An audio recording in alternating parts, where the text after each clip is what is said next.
Major General Sohail Aziz Saab to have a small info of the session. And then I am going to introduce our panelists as well as the speaker, and we are going to start it. Hand it over to Major General Sohail Aziz Saab for a brief info.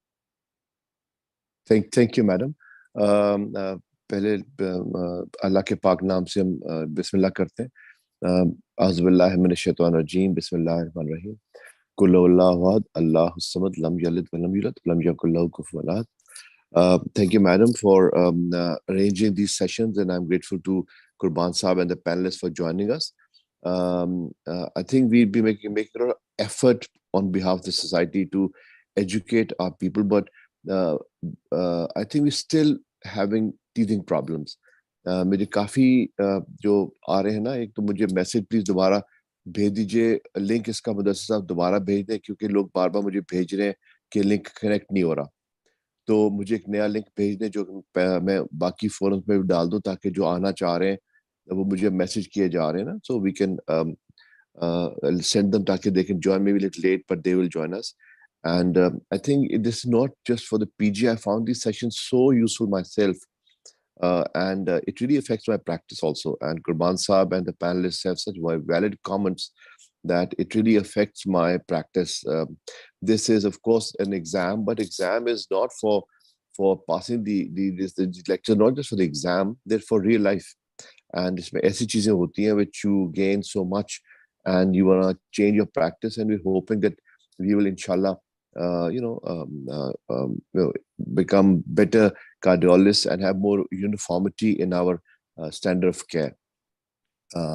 So I think we're going to also request other people who want to contribute and be part of our panelists and present cases and lectures. They should be here. And मेरा और भी दिल है कि हम methods पे भी madam अंबर कुछ शुरू करें इनके लिए, ताकि जो junior residents आ रहे हैं, they should be able to help pass the exam. और हमारे कई दूसरे consultants हैं, वो भी uniformity आ जाएगी हमारे methods में भी. So without further ado, please take the session away and introduce the panelists and the speakers, and we get on with the session. And Mudassir, please send me a fresh link, because people are complaining कि कोई पुराना link आपने भेजा. So मुझे एक नया link भेज दीजिएगा. Madam Amber, it's all over to you. Thank you, sir. It's really wonderful for your suggestions, and inshallah, all of us try to inculcate these in a nice way.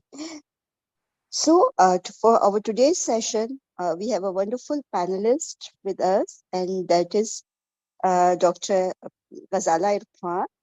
All of us knows her very well, and she's electrophysiologist, a wonderful person, a very dynamic person.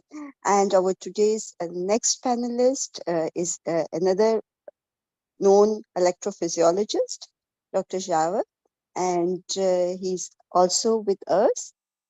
Now I would like to introduce the speaker for today's session. And I think so till now our audience knows Dr. Qurban very well. And he's doing a wonderful series of lectures and helping all of us and refreshing our knowledge. Professor Dr. Hafizullah Saab is also our academic council chairperson on the platform of Pakistan Cardiac Society. He's with us, as well as you have already listened from our president of Pakistan Cardiac Society, Major General Sohail Aziz Saab. By myself, I'm with you people as a coordinator, and now I want Dr. Qurban to start the lecture so that we can enjoy that wonderful topic, a broad complex tachycardia, its diagnosis.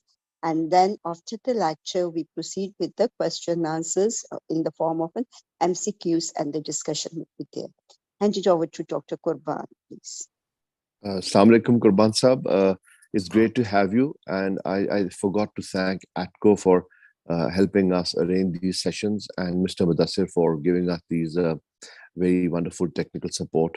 So I forgot to mention them. So Qurban Saab, over to you and welcome. Bismillah ar-Rahman ar-Rahim. Thank you to Professor Major General Sohail Aziz, Professor Umber, Professor Hafizullah, and the rest of the Pakistan Cardiac Society Academic Committee and the panelists for joining us today. I'm going to talk about broad complex tachycardia, and I'm going to focus mainly on the diagnosis and to some extent the initial and most critical parts of management. The lecture will be short and will be followed by some MCQs. What are we going to learn about today? First, I think we need to correct our definitions or reinforce definitions of what broad complex tachycardia and what VT is. The focus of the lecture is overwhelmingly going to be on VT, and the reasons for that I'm going to outline further along. The etiology of ventricular tachycardia, the diagnosis of broad complex tachycardia on 12-lead ECG, and the initial management of VT and any other unstable arrhythmia. Let's talk about VT first. What is VT? VT is just an arrhythmia which originates from the ventricles. A normal beat, we know, originates from the sinus node or sinoatrial node. Well, a ventricular tachycardia originates and is dominated by the ventricles. And when you have 3 or more consecutive complexes, consecutive QRS complexes, which begin in the ventricles and they're going at a rate of more than 100 beats a minute, that is VT. That's the definition of VT. We can further subdivide the definition of VT into sustained, which is clinically significant VT, lasting more than 30 seconds, requiring termination due to, well, if it lasts more than 30 seconds or it causes hemodynamic compromise in under 30 seconds, which it may do, it may require instant termination with a DC cardioversion. So that's a sustained VT, a clinically significant VT. Non-sustained VT is one that lasts less than 30 seconds, but is obviously more than 3 beats, and one that may terminate spontaneously. Very important to get the difference between sustained VT and non-sustained VT correct. What does VT look like? VT, the most common type of VT is a monomorphic VT. Monomorphic means single morphology, basically. Stable single QRS morphology, which does not vary from beat to beat. As you can see in the ECG, there's very little difference from one beat to another. And the etiology of this is typically related to scar in the heart. That scar acts as a substrate, which leads to this pattern. Polymorphic VT, which you can see in this slide, is a changing or multiform QRS morphology from beat to beat. Typically, this can be caused by ischemia, inflammation, such as COVID-19 infection of the heart, drugs, long QT syndrome, channelopathy, electrolyte abnormality, and metabolic abnormalities, such as acute kidney injury and acidosis. Bidirectional VT, where it's complete change in axis from one beat to the next and then back to the original axis. This is commonly seen in digitalis toxicity or CPVT, catechol-aminergic polymorphic VT, which is a major cause of sudden death in the young. So this is what that pattern looks like, and you need to sort of sear that into your mind and know the 2 most common causes are CPVT and digoxin toxicity. Torsades de points, that's the French pronunciation. You can call it torsades de points as well. This is a polymorphic VT, which I'm going to show you a picture of, which specifically occurs in the setting of a long QT interval. And it's characterized by a waxing and waning QRS amplitude. Let me just show you. This is the kind of picture, and then we'll go back to the previous slide. The axis, if you can see my arrow, the axis, if you look at the size of the QRSs, it kind of, they're big QRS complexes here, and then they're smaller, twisting around a point and then getting bigger. That's the kind of pattern you need to look out for. There is often a long, short initiating sequence. I'm not going to go into the mechanisms, and basically it's a type of after depolarization mechanism of action, and that leads to the characteristic initiation of this type of ventricular tachycardia. There is twisting of the points which is characteristic but may not always be seen, especially if it's a very short episode. So going back,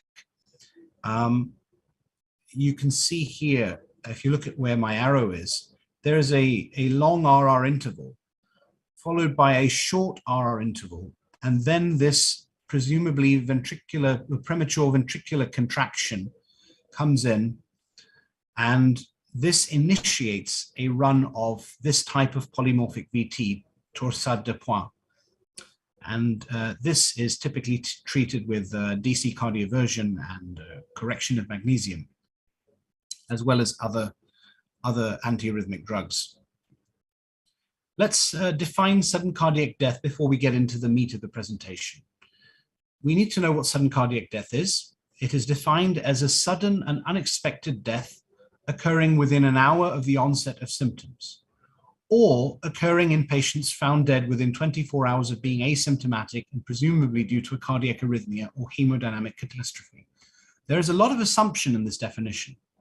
Sudden death occurring within 1 hour of symptoms, or death occurring within 24 hours of an asymptomatic patient.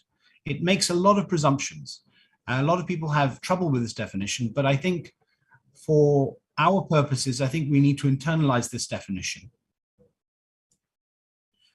Why is this important?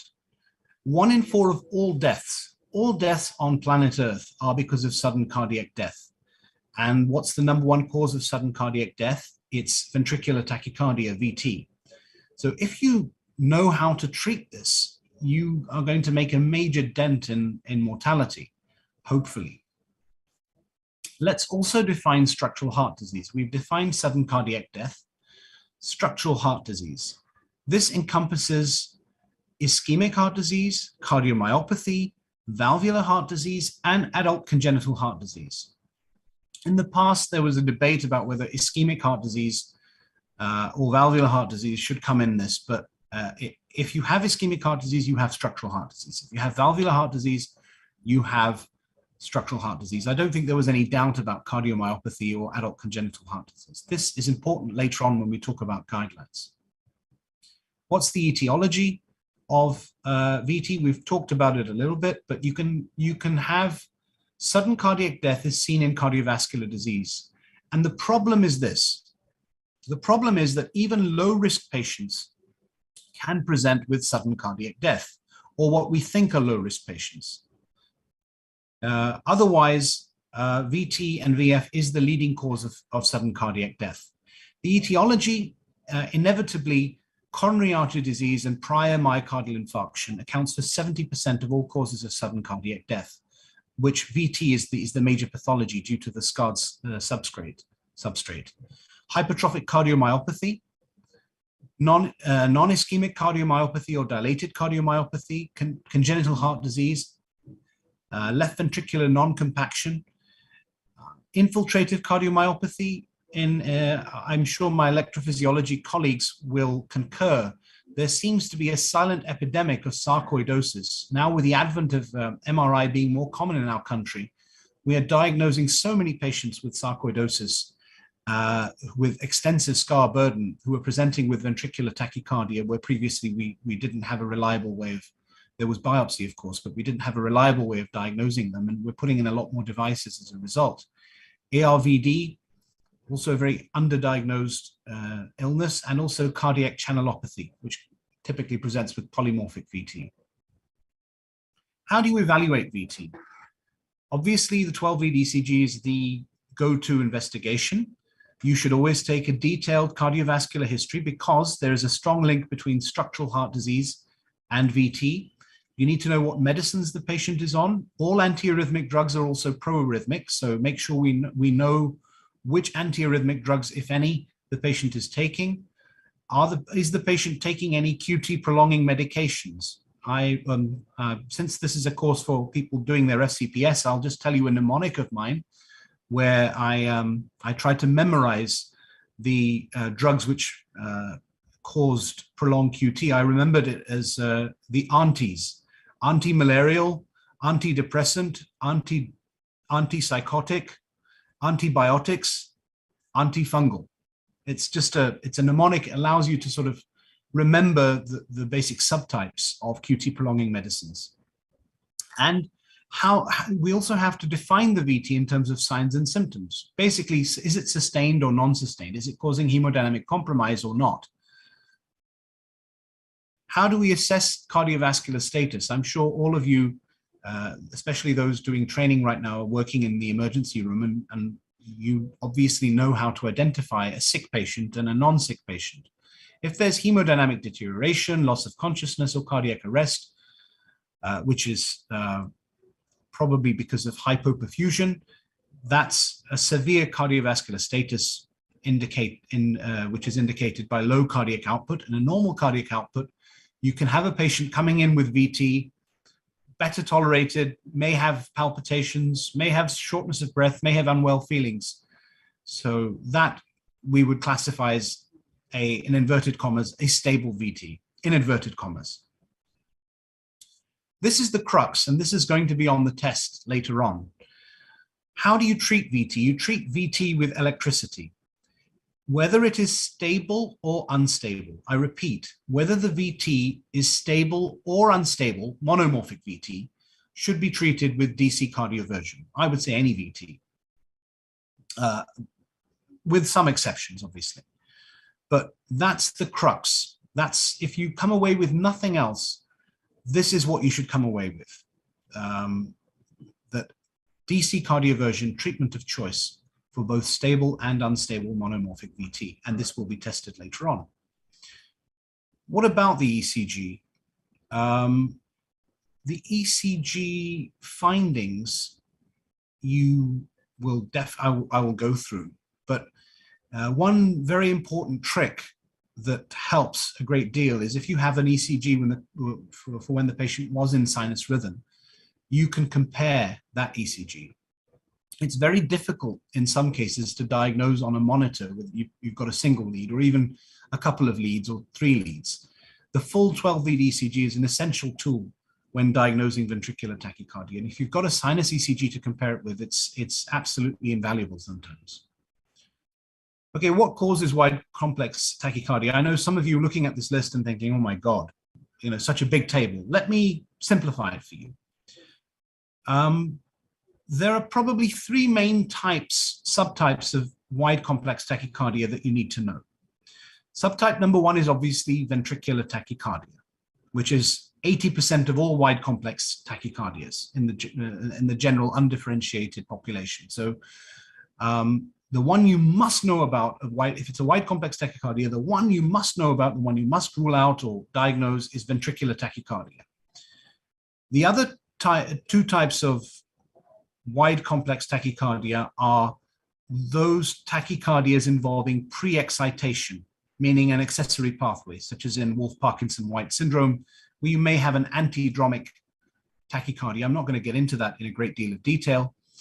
And the third type, so we've talked about ventricular tachycardia, pre-excitation, and the third type is aberrancy. Aberrancy meaning there's conduction delay, maybe a bundle branch block.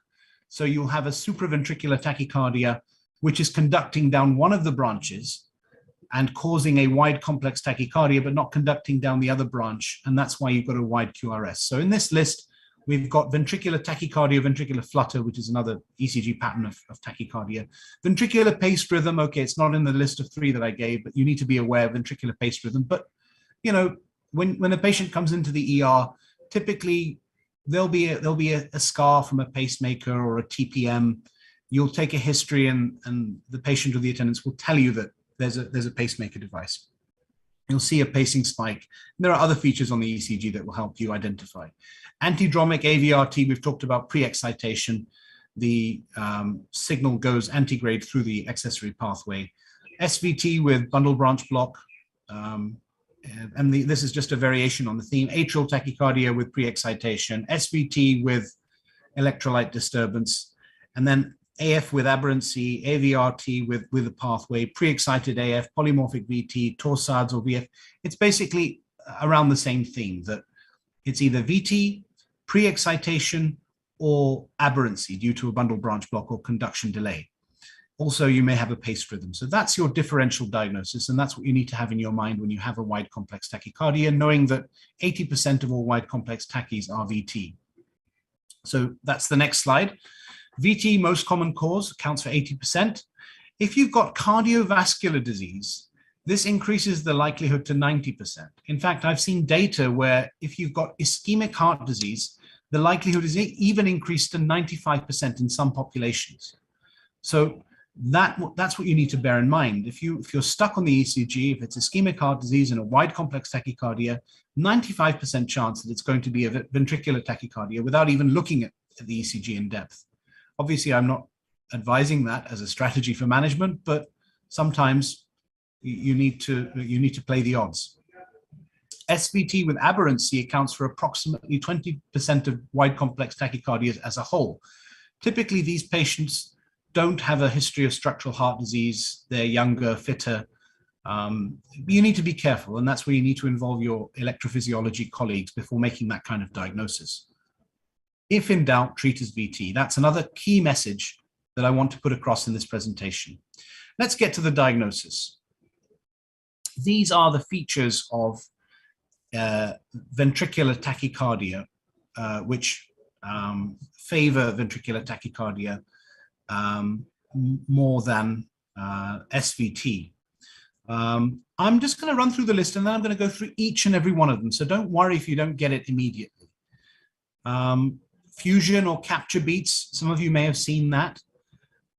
Negative chest leads, all your V1, V2, V3, V4, V5, V6, they're all negative.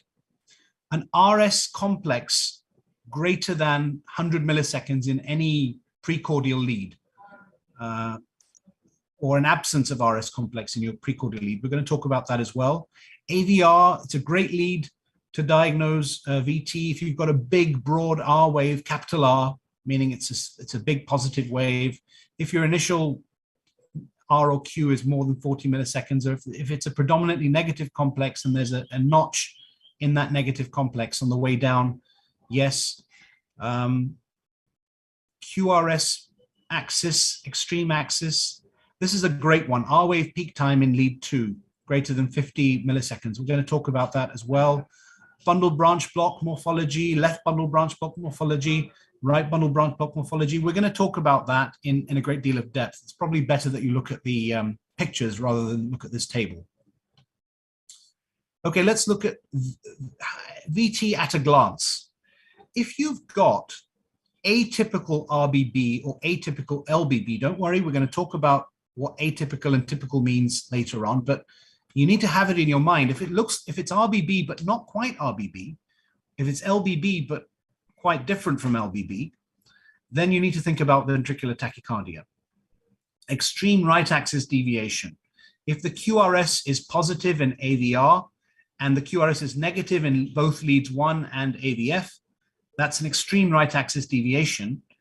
And if you imagine the current is going towards where the QRS is positive, so the current is going towards AVR, that's towards your right shoulder, you can imagine that it's coming from your left ventricle. So, you know, that's a strong indicator that it's VT. And very broad QRS complexes. If you've got really, really wide QRS complexes, that suggests that cell-to-cell communication of electrical current is going on, which is why it's taking such a long time. Let's get into the meat of it. Okay, VA dissociation. This is the pathognomonic feature of VT. If you've got P and QRS at different rates, basically more ventricular complexes than atrial complexes, then that is pathognomonic typically of VT. Capture beats, we're going to show you a picture of capture beats and fusion beats.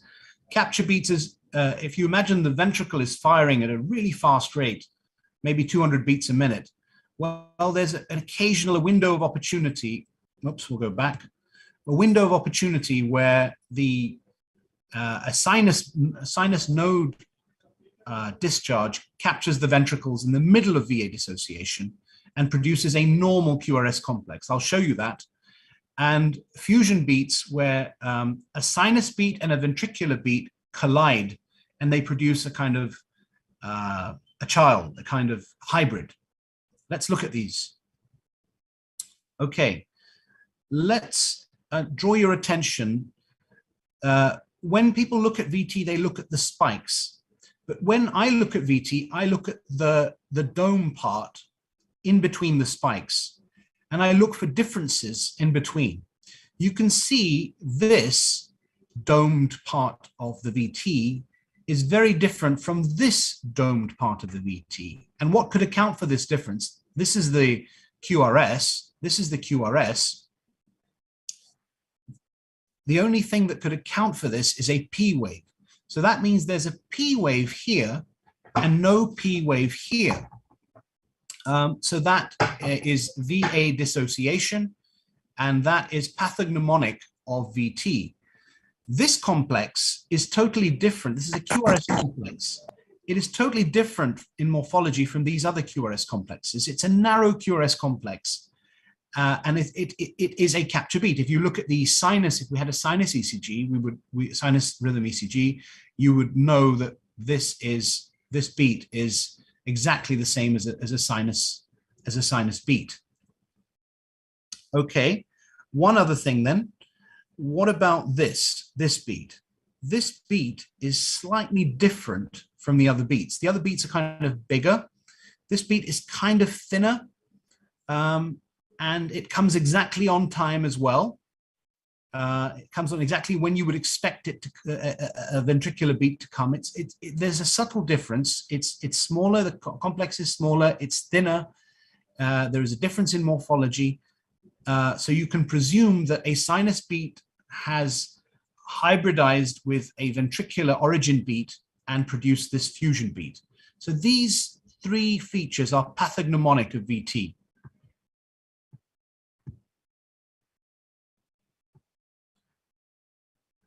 Okay, let's move on.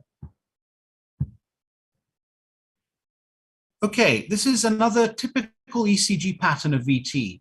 I'm just showing you the negative concordance in the chest leads. If you see this pattern, this is also very strongly suggestive of VT. It's a left bundle branch block pattern, and we're going to talk about typical and atypical left bundle branch block later. But in left bundle branch block, V6 usually has a very broad R wave. So it's atypical, but just to help you remember, if all the chest leads are negative and broad, then you need to think about VT. Okay, let's talk about right bundle branch. Now, this is a picture of the lead V1. If you imagine a rabbit ear, and the left side is taller than the right side. I'm going to show you, let's show you a normal right bundle branch block. This is a normal right bundle branch block in sinus rhythm. There's a P wave followed by a small r, an S, and a big R. So that's what we call an RSR pattern. And if you imagine this is a rabbit's ears, this is the left rabbit ear, and this is the right rabbit ear. The right rabbit ear is taller than the left rabbit ear. And it's a small r, big S, and big R. That's how a typical right bundle branch block looks. Also, there's a broad R wave here in V6. In this is an atypical right bundle branch block. It's not a triphasic RSR. It's more kind of a monophasic type pattern. And the rabbit ear is taller on the left. This is a very specific finding in VT. It's very much underdiagnosed. It's more common than people think, actually. Okay, one of the easiest ways of diagnosing VT, if you're totally stuck on the ECG, is to look at limb lead 2. Limb lead 2. Just look at the time from the start of the QRS complex to the peak of the R wave, or peak of the S wave if it's negative. If it takes a long time, if it takes more than 50 milliseconds, so you actually need to measure the time axis and see how many small squares it takes to get from the start of the QRS complex to the peak of the QRS complex, the R. And if that's more than 50 milliseconds, then that is 90% sensitive and specific for ventricular tachycardia. It's a really, really, really good way of diagnosing VT when you're in trouble and you're not finding other features. Then that's a good way of getting out of jail. This is the Brugada algorithm, which is present in all books. I'm just going to go through it quickly. It's one way of diagnosing it, but it's not my favored method. But if you're in an exam, this is probably the one that they're looking for. Absence of RS in all precordial leads. I think that means predominantly negative. All the precordial leads are negative. RS lead, start from the, if in any precordial lead, so in all the leads, V1 to V6, if you find one lead where the start of the R wave to the end of the S wave is more than 100 milliseconds. So I would advise that if you're on the wards, not in the exam, if you're on the wards and you're stuck, take a picture with your digital camera on your phone and magnify it. That's what I do, and it helps a great deal. AV dissociation or VA dissociation, fine. And then you move on to right bundle branch block morphology or left bundle branch block morphology. So if there's a monophasic R wave, like I showed you, or a taller rabbit ear on the left, then that goes in favor of VT. And obviously, if you've got a triphasic QRS, which is a typical RBB, then you go in favor of SVT. There are some features here. I'm not going to go into it, but atypical LBB morphology is more commonly associated with VT. This is another good way of diagnosing VT. AVR, just look at one lead. If there's a big, broad, positive R wave in AVR, that suggests that there's a northwest axis, so extreme right axis deviation. So that's a good one. If there's an initial R wave or Q wave more than 40 milliseconds, or if it's predominantly negative and there's a big notch on the descending limb of a negative QRS, then that's another indicator. VI/VT less than or equal to 1 means that the slope, if it's a downslope, if the slope on the initial part in the initial 40 milliseconds of the QRS is flatter than the terminal 40 milliseconds. So once you're down to here, you need to probably take a picture. And if none of these features is present, then you can't diagnose VT. Let's break it all down. Let's make it easy. This is how this is not an official criteria, but this is when I'm on the wards, when I'm in the emergency room and somebody hands me an ECG, this is what I look at to kind of get an idea, is it VT or not? I look for a broad positive initial R wave, big, strong positive R wave. It takes 1 second to look at the AVR lead. If you've got a big, broad R wave, then that indicates probably VT. I look at the R wave peak time or S wave peak time in limb lead 2. If it's more than 50 milliseconds, I typically take a picture and magnify it just to be sure. I look at the chest leads. Is there negative concordance? Obviously, I look at the axis as well and the width of the QRS. And is there a history of cardiac disease? This is kind of a quick way of looking at the ECG before you go into further analysis. So that's the end of the presentation. Hopefully, everyone's kind of gained a little about the diagnosis of VT on the ECG. And now we're going to go into some MCQs where we're going to go over some of the material that we've learned. Does anyone on the panel have any comments about this, or do they want to add anything?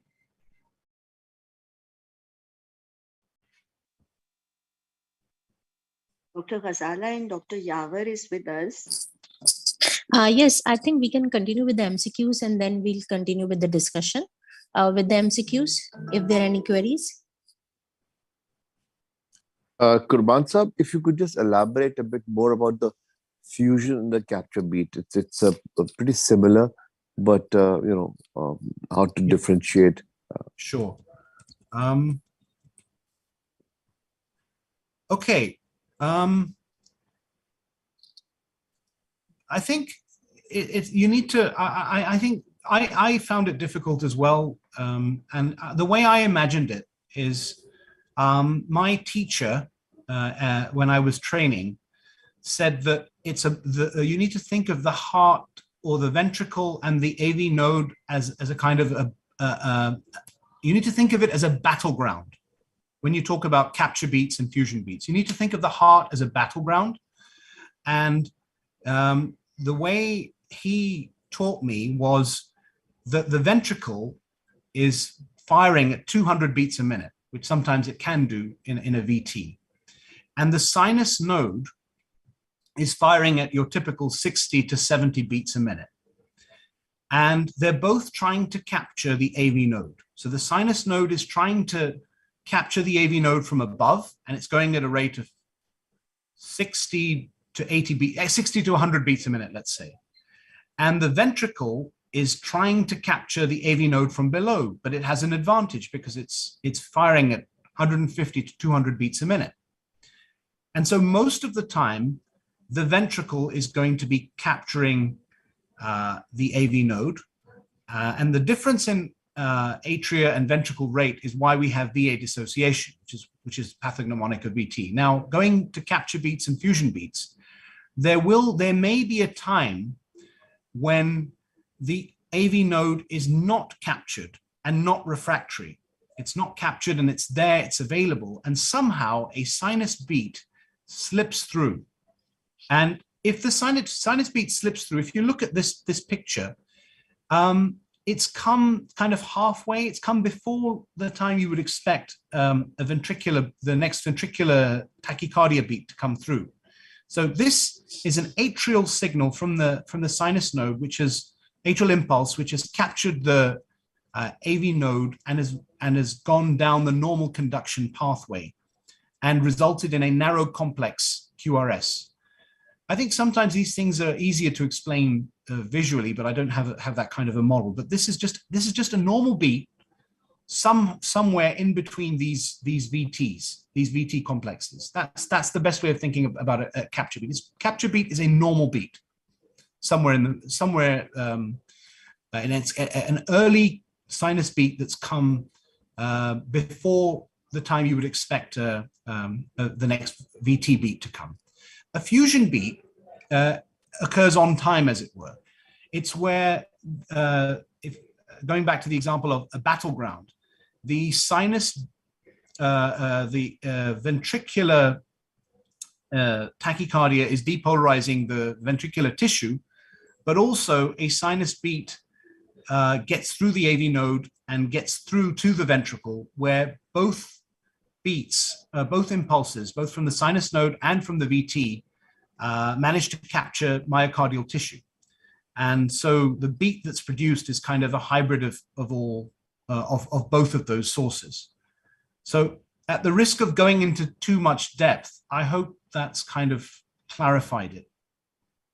Yes, that did, Qurban Sahab. And one more thing, when you're looking at the list of the various causes of broad complex tachycardia which need to be differentiated one from the other, I think when somebody has inherent bundle block left or right and they go into a sinus tachycardia, that probably, for sake of completion, should be in that list, because that's a very common cause for somebody being called to see a patient in ITC who's in sinus tachycardia with a bundle block, and they think it's a VT or it's something else. So for sake of completion of that list, which was a very wonderful list you had of broad complex tachycardias, maybe inherently left or right bundle block in sinus tachycardia should probably be in that list also somewhere. I totally agree, sir. I think it's the way electrophysiologists think about sinus tachycardia. We actually classify sinus tachycardia as a supraventricular tachycardia. AF is a supraventricular tachycardia, A flutter. I think that's the reason why. But yes, you're absolutely right. In my experience as well, and I'm sure everybody else, that seems to be a very common presentation where you're called for emergency and someone thinks it's a VT and it's actually sinus tachy with aberrancy. Absolutely right, sir. We'll move on to the MCQs then, I think. I think the MCQs are a good way of kind of reinforcing. So let's go on to question 1, which is an ECG. Don't worry, the options will come again. A 55-year-old man with a history of multi-vessel PCI and a left ventricular ejection fraction of 40% presents with the following rhythm on his ECG. His blood pressure is 80 over 60 millimeters of mercury, and his oxygen saturation is 88% on air. Which of the following is the likely diagnosis? The options are AF with WPW, B is WPW, torsade de points, polymorphic VT, and monomorphic VT. I'm going to show the ECG, then I want the audience to just look at the features of the ECG and go through the features before we get to the actual answer. So Balsa, one way of solving these MCQs is that if you read the history and you think in your mind what can be the possibilities, because you're going to have things which will be very, very, unlikely. So think of those common things which can happen based on their history and then target those first. So that's one way of dealing with this. So sorry for interrupting, but carry on, please. The reason for this MCQ is I want people to look at the ECG in a great deal of depth. And let's just, I want people to look at this ECG just for about 20 seconds. And then I'm going to go through the features of this ECG and why it is what it is.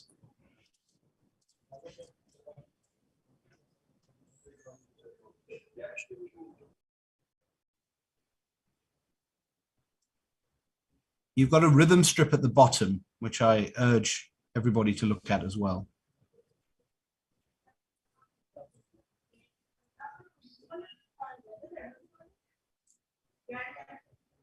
Okay, these are the features that I wanted to identify.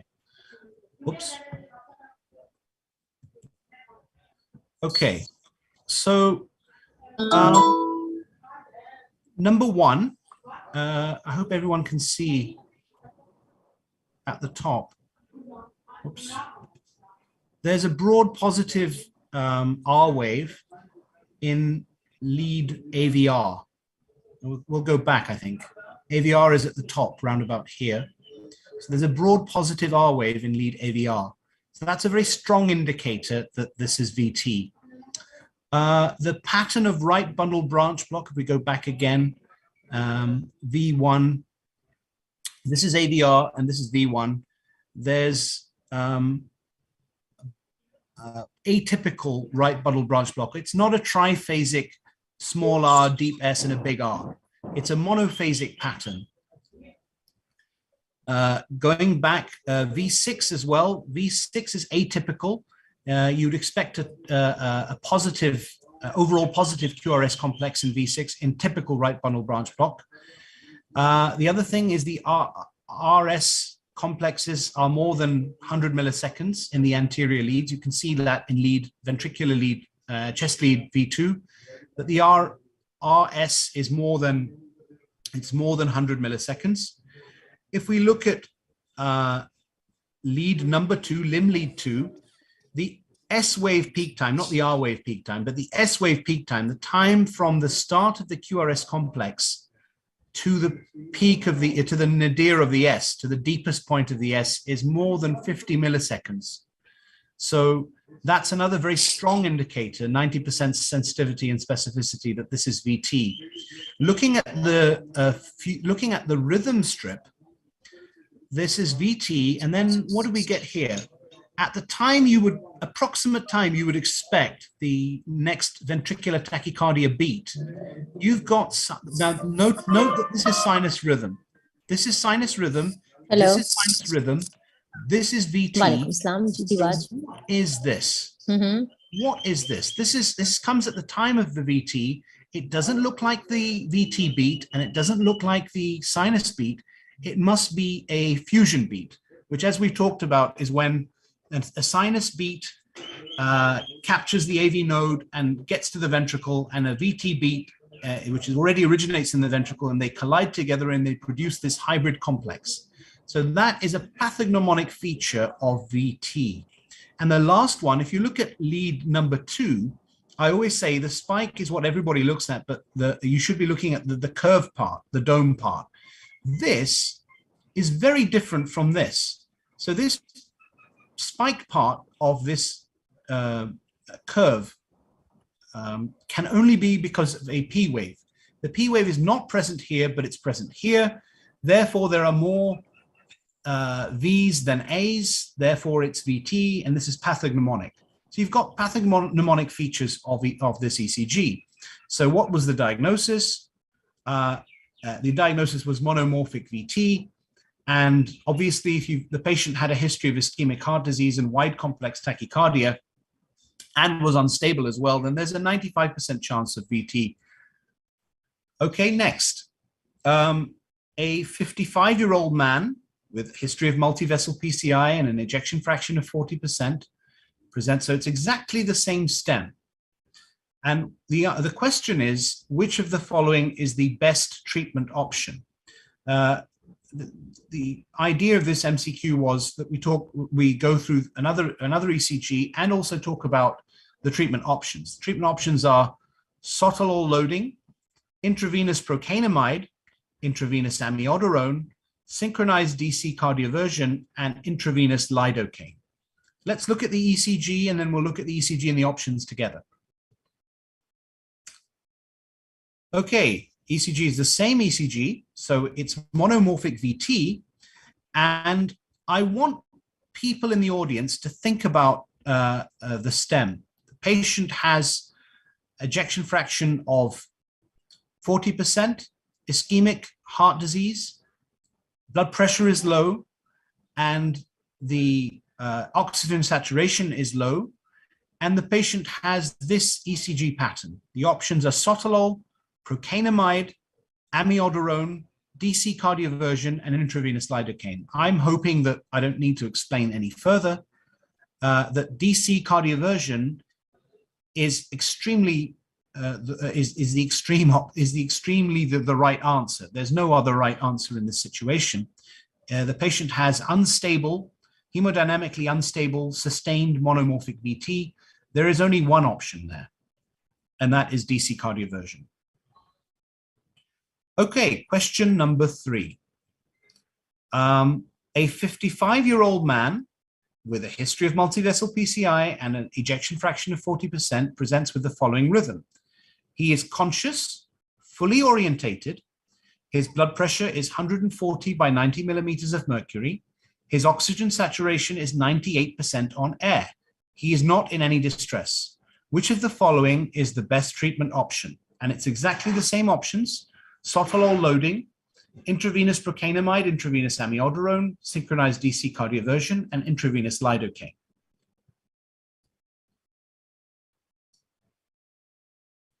This is his ECG.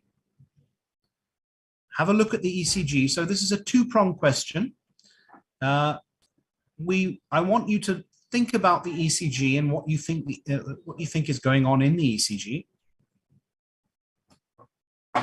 Then we'll talk about the ECG, and then we'll talk about the diagnosis as well. 10 more seconds, and then we'll talk about ECG features. This is a wide complex tachycardia. Patient is hemodynamically stable and just has mild palpitations. Okay, let's talk about the ECG. Okay, what's important on the ECG? Very wide QRS complexes. You can see them in V5 and V6. It becomes clear if it's an RS pattern that the QRS is a very, very wide. It's more than 5 small squares. It's more than 200 milliseconds. Look at the axis. Lead 1 is a predominantly negative QRS complex. Lead AVF is a predominantly is a negative QRS complex. That's extreme right axis deviation. Brugada's sign is present. We didn't really talk about this, but the distance from the onset of the QRS complex to the nadir of the S wave is more than 100 milliseconds. So that's you can see that in the chest leads. The start of the QRS the start of the R wave to the end of the S wave is more than 100 milliseconds. If you ever see notching, especially on the downstroke, then it's suggestive of structural heart disease. So there's notching here in lead 2, there's notching here in lead 3, there's some notching here in lead AVF. So that is called Josephson's sign. Notching is also present in the AVR criteria. If you see notching in the downstroke of the AVR complex, that's also suggestive of VT. Look at lead AVF in more detail. I always say look at the curve part. Look at the curve part here, same as here. Oh, there's different. These two are obviously different to this, and that's different to this. So this is probably a P wave and another P wave, but no P wave there. So that's VA dissociation. The pattern of right bundle branch block is atypical. It's a monophasic V1. You would expect a triphasic in typical right bundle branch block. And V6, you'd have a dominant R wave in typical right bundle branch block, but this is not a dominant R wave. It's a small R and a deep S. Looking at lead 2, which this is my favorite sign. This is my favorite ECG sign of ventricular tachycardia. The S wave peak time, the time from the start of the QRS to the peak depth of the S wave in lead 2 is definitely more than 50 milliseconds. So that's called the ultra simple Brugada criteria. It's very, very strongly suggestive of VT. So what's the answer in this patient with stable VT and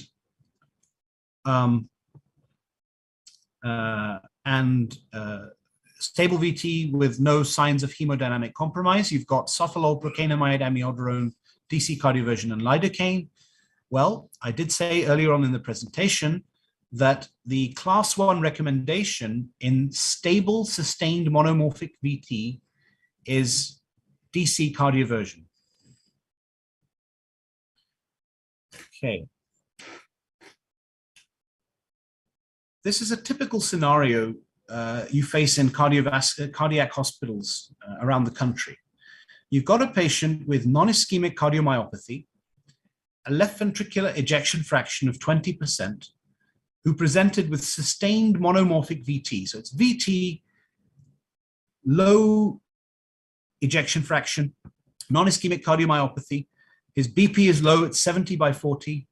They managed it in the correct way. They tried synchronized DC cardioversion on 5 occasions, but he was still in VT. What is the next best management option? A, intravenous amiodarone. B, intravenous digoxin. C, sedation or anesthesia. D, RF ablation in the cath lab. E, coronary angiography. Now, this is difficult because I think 4 of the options sound actually quite, 3 of the options sound quite reasonable. Maybe to you, maybe 4 of the options may sound quite reasonable. I want you to take 10 seconds to think about it and answer when ready.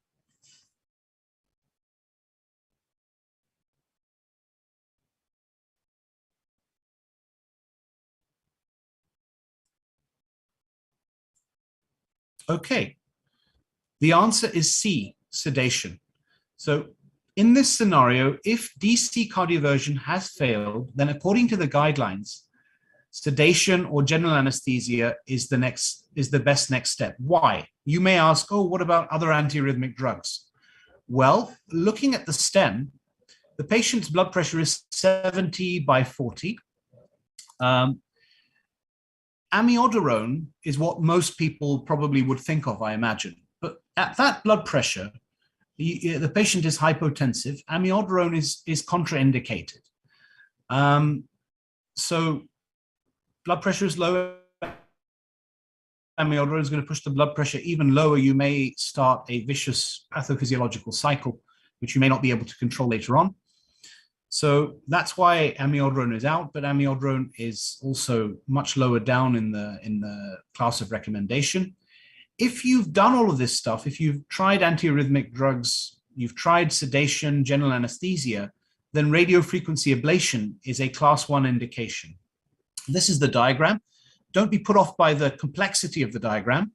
If you've got VT and it's unstable, it's DC cardioversion and ACLS protocol. If you're hemodynamically stable, get an ECG done. Consider specific VTs. We haven't gone into that. Let's go down this side. Structural heart disease. Class 1 indication is cardioversion. Procainamide, which isn't really available in our country, is a class 2B indication, 2A indication, sorry, and IV amiodarone and sotalol is a class 2B indication. Do you achieve VT termination? If not, then cardioversion. So that's what they did in the example. They cardioverted again and again and again and again. Despite that, VT was not terminated. So the next option is sedation and anesthesia and reassess antiarrhythmic therapeutic options. You can also repeat cardioversion as well. But in this scenario where the patient was very hypotensive and had been shocked several times, out of these three options, the best option would have been sedation or anesthesia. So the critical learning point is whether the VT is stable or unstable, the only class 1 recommendation is immediate DC cardioversion. Amiodarone is a class 2B recommendation in stable VT and has no role in the management of unstable VT. Very important points. Question number 5, which is the last one. A 63-year-old woman presents with angina. Her previous angiogram revealed a critical proximal LAD lesion, which is type A, and good left ventricular function. Her ECG reveals sustained monomorphic VT. Her blood pressure is 120 by 88, and she is conscious and alert. What is the next best treatment step after restoring sinus rhythm with DC cardioversion? So she had VT, you shocked her, she's now stable and alert, and her previous angiogram revealed critical proximal left and LAD lesion. So what option should we go for? Should we go for intravenous amiodarone? Should we revascularize and reassess? Should we try an intravenous lidocaine infusion? Should we go for an ICD implant? Next best management step, remember, or should we go for an EP study? Which is the next best step?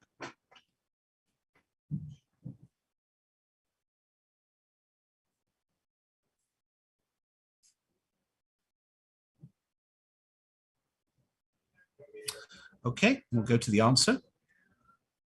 The answer is B. The patient should be revascularized and then reassessed.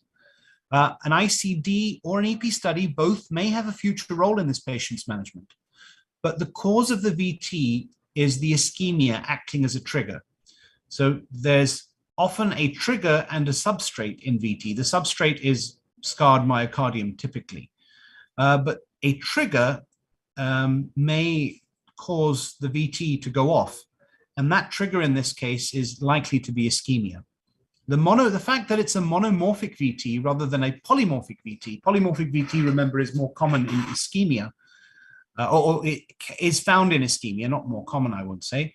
Monomorphic VT suggests that there is ventricular scar, which is acting as a substrate. Amiodarone and lidocaine, you may say, are reasonable to convert to sinus rhythm, but the only class 1 recommendation is DC cardioversion.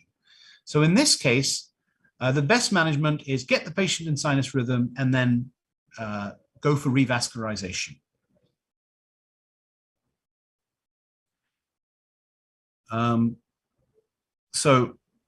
Just following this slide again, structural heart disease, you've cardioverted the patient.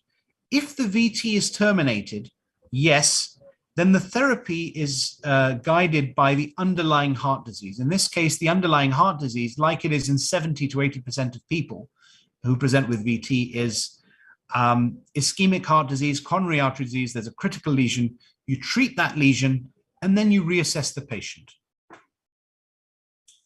Thank you very much. anybody has any questions or comments, they are most welcome.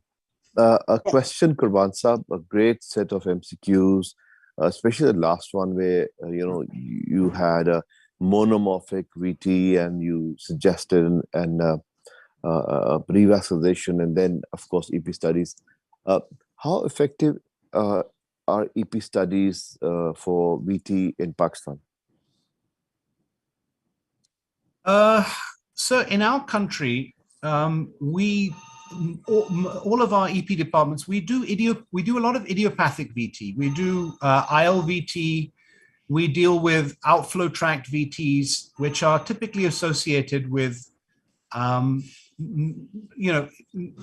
associated with structural heart disease or ischemic heart disease or scar burden. We have now started in some centers in Peshawar. I know that they do cases where a patient has a scar burden. They have a history of ischemic heart disease and they have an infarct and they have VT associated with that. And you use the 3D machine to map the heart. You know where the areas of low voltage are, you know where the areas of scar are, and then you isolate that scar electrically. So that has started, but it's not kind of available everywhere. And not everywhere has the 3D technology that would make this practical. So at the moment, we're not there yet, but I'm hopeful in the next few years. That what about the wonderful panelists we have in NSCVD? How effective is this SCAR, VT, EP studies and ablation in NSCVD? Assalamualaikum, Dr. Suhail Aziz. We are actually, for SCAR VT, we are still not doing any ablations, but we are doing VT studies for patients with ischemic heart disease in which you have, a borderline ejection fraction like 45%, which is not indicated for ICD. And patient has a syncope and you do not find any cause, then you might do a diagnostic EP study to induce the VT and see if this patient might need a ICD. That's a diagnostic study for VT. But for VT study for ablation, we are doing, as Qurban already said, we are doing for the non-structural ILVTs or RVOT VTs, not the structural VT. We are not doing any ischemic heart disease VT in an ICD yet. So, Assalamu alaikum, Dr. Suhail, it's Yavar here. Yavar, how are you? It's great to hear from you. So I think excellent presentation, Qurban, about broad complex tachycardia. So in terms of your question about structural heart ablations in across Pakistan, I think all of us obviously are a little bit reluctant about mapping VTs in somebody with an ejection fraction of 25% with the support, the structural support that we have, that obviously we don't have an Impella device, we don't have ECMOs here in most centers. So I think for the structural heart VT ablation to go in Pakistan, what we need is probably the support during the case from the structural guys like you to develop further. Because obviously the worry is whenever you do the ischemic heart VT ablation is the patient's mortality, and I think this is a big question mark whenever we think about ischemic VT. We also haven't done any ischemic VTs in AKU. We obviously have all the facilities in terms of 3D mapping, and we are doing normal heart VT and ventricular ectopic ablations. But I think somebody with an ejection fraction of 30% or less, unless it's a very slow, very organized ventricular tachycardia, I think it will take a leap from our current practice to do this, and we need some support from the structural team. Hopefully it will come in the future. I think that's the case. But so at for the moment, I think for the current situation, if somebody goes into electrical storm with a monomorphic VT, probably the best response would be to ventilate him and sedate him. Sedation is the key, because unless you get the sedation Absolutely. on board, paralyzing a patient with anesthesia is not going to work. Yeah. And then you take him to the cath lab, you revascularize if you can, and then continue with the antiarrhythmics till you can control that electrical storm. Because if you play it right, these storms have a way of burning out, and by then you can probably control Especially, it. That's probably the best way of dealing with this in a kind of scenario. Especially, I think if the VT storm is happening in the setting of myocardial infarctions, if the ventricular storm is happening in the setting of myocardial infarctions and ongoing ischemia, usually the ischemia treatment works really well. Ablation in such cases where patients already had an infarct have a very sort of soft tissue, which the scar is not formed yet. So ablations are very high risk in such patients. So I agree, if there is a VT storm, then ideally at the moment in Pakistan, I think it's better to medically treat it. And once we have once we get more advanced, then probably the ablation will be the way to go. And the other thing which comes to my mind for this situation is that which probably needs to apply everywhere, is to have a very effective code blue team. So if whenever you have a collapsed patient, at least in the hospital, we need to respond very quickly and have a laid out strategy how to respond to them. Yes, I think the one important message from my side about this broad complex tachycardia is, if you are in doubt, treat VT. If you see a broad complex tachycardia and not sure what it is, then don't leave it thinking that this is SVT with aberrancy. Always think it is VT until you are not.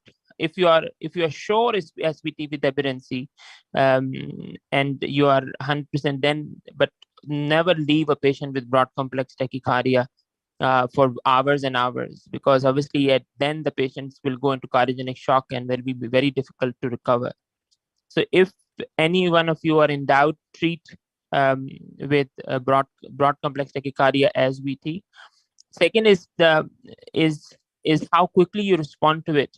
As Dr. Suhail Aziz is saying, if you delay and if the patient is in VT for an hour or 2 hours, then maybe he's hemodynamically stable at first, but then it can quickly deteriorate. And I think that the early response calls is extremely important in these patients with VT. And if the hospitals can set it up, it will help. Because not just for cardiac arrest, if it's a broad complex tachycardia, then how quick you respond is actually make a difference in life and death. Because once this cycle of cardiogenic shock and acute kidney injury develops, these patients actually respond very poorly. Yes, yeah. So that's so important. And I think a message I'd like to communicate to every one of us and reiterate for myself also is that I see that failure of equipment in resuscitation is very common. The laryngoscope doesn't work. The defibrillator doesn't work. The team is not coherent. There's a lot of incoordinate activity going on. Lots of unnecessary detail. Lots of panic. So one must really rehearse these code blue activities and rehearse them very often, so that at least once they get into a trained unit or your team is there, at least they are capable of organizing good resuscitation. And everybody knows their job, and they have to be like rehearsed probably once a week in order to stay in shape in our kind of scenario. And that probably is very important in saving life. And then, of course, then when in doubt, treat as VT. And I've seen in huge number of cases, there's always a doubt.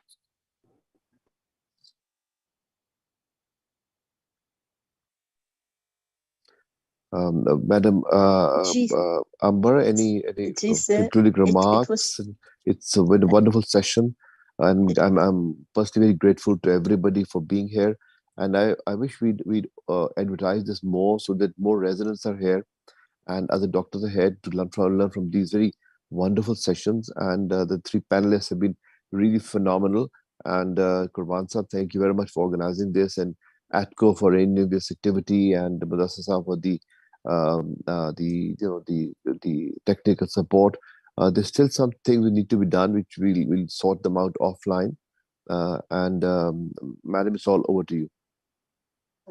Thank you, Major General Sohail Saab.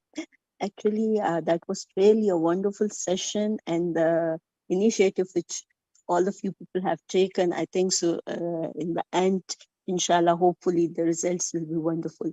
And especially, I just want to highlight. Assalamu alaikum, sir. Ji, Assalamu alaikum, Hafiz bhai, how are you? Sorry, That's wonderful to hear I think it was from an you.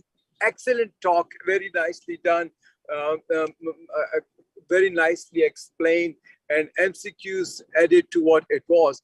I think from Peshawar perspective, I can add that we are doing quite a few VTECs, because since the availability of 3D non-contact mapping, Zahid and his team have been doing a lot of cases, but again, the number is still not a big number as such. I think it is interesting. It's a very evolving sort of a field, and I think we need to have more people into it to get more experience. Just one small point: the difference between a capture and a fusion beat would be a capture will be a proper beat that was is captured like a normal sinus beat, and fusion will be something, a fusion between a normal beat and a PVC sort of a thing. So it's an excellent talk. Thank you very much.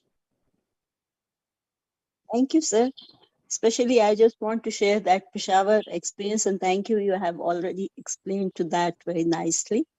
Another important thing which Major General Sohail Aziz Saab is highlighting, and that is the regular drills in our hospitals, how to resuscitate, and the team must have a practice drill for that, because at that sudden moment, if we are not trained enough to look after all these things very well, then the problems will arise. And the message which we have here is really very important. If we identify our ventricular tachycardias and forget about everything and go for DC cardioversion first, at least we can save our patient. Thank you very much, Dr. Qurban. It's a wonderful talk.